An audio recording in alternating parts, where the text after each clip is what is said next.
The Tin Man's silver shine almost became Buddy Ebsen's death mask. The Wizard of Oz is one of those movies people remember as pure childhood wonder. All ruby slippers, yellow brick roads, flying monkeys, and Judy Garland looking towards somewhere over the rainbow. But behind that glowing fantasy was a studio machine that could be brutal, rushed, and dangerously careless. Long before Ebsen became Jed Clampett on the Beverly Hillbillies, he was supposed to step into movie history as the Tin Woodman. Instead, a costume and makeup process that looked magical on camera sent him into a terrifying medical emergency. As we get started, tell us in the comments whether you think it was just a freak accident or whether MGM protected the movie's image more than the man inside the costume. Today, we're looking at how Buddy Ebsen's daughter revealed he almost died filming The Wizard of Oz, the part he almost owned.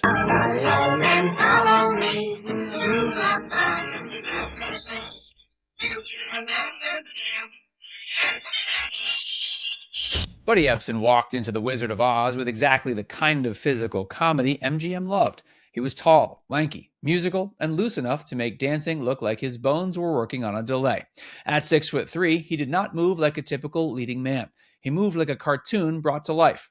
That was why the Scarecrow made perfect sense at first. Ebsen began preparing the wobbly walk, the loose-limbed dancing, and the strange rubbery body language that could make the character feel funny and lovable at once. For a performer who had worked in vaudeville, nightclubs, and movie musicals, this looked like the kind of role that could push him into a different class of stardom. Then Ray Bolger wanted the Scarecrow. Bolger had his own connection to the character, and he had a powerful agent behind him. MGM listened. Ebsen was moved into the role of the Tin Woodman, later remembered by generations as the Tin Man. It was still a major part in a major film, but that switch already revealed something about old Hollywood. The studio owned the chessboard. Actors could be moved around quickly, and the best thing they could do was act grateful. The costume problem. It's empty. The tinsmith forgot to give me a heart. No heart? No heart. All hollow.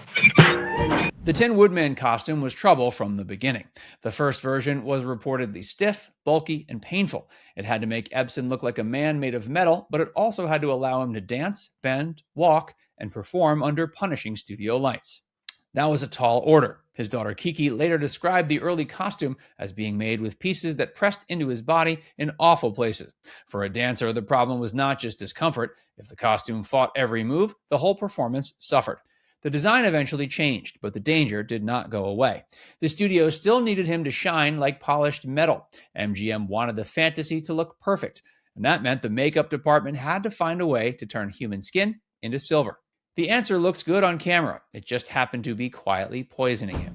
The silver dust. They put aluminum dust all over my makeup, recalls Ebsen, and this aluminum dust got into the air, and pretty soon my lungs were coated with it.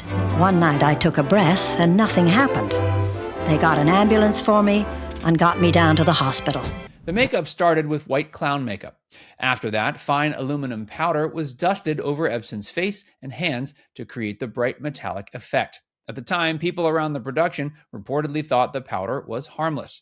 But harmless things do not usually send actors to the hospital. Ebsen breathed that powder while rehearsing, recording, dancing, and filming.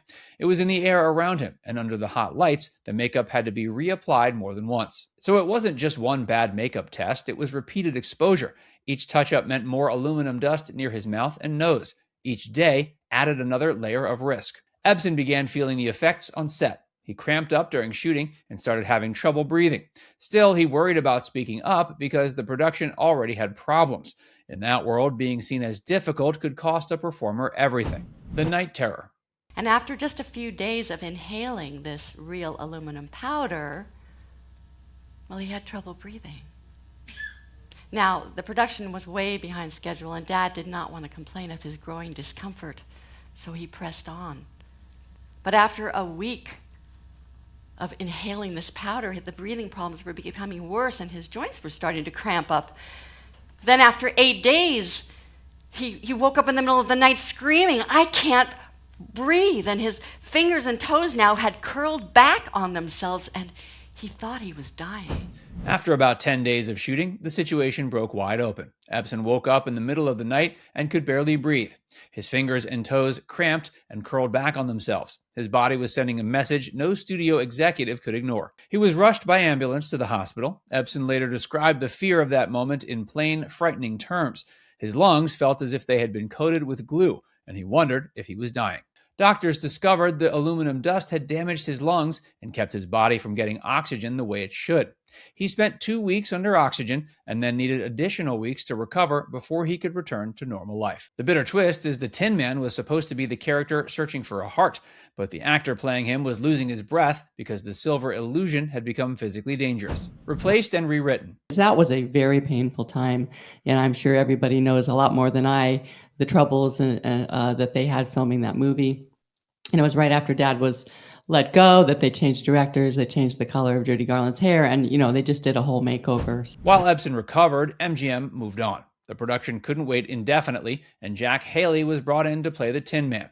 When Haley took over, the makeup was changed. Instead of loose aluminum powder, it was mixed into a paste and painted on. Haley still reportedly suffered an eye infection, but he did not go through the same life-threatening lung crisis that Ebsen endured. The studio had learned something, but Ebsen had already paid for the lesson. For years, the story was softened into an allergic reaction. That version sounds cleaner and safer. It makes the disaster feel like an unfortunate quirk in Ebsen's body rather than a dangerous production choice. Kiki Ebsen has described it differently. She said it was a toxic reaction to aluminum powder poisoning.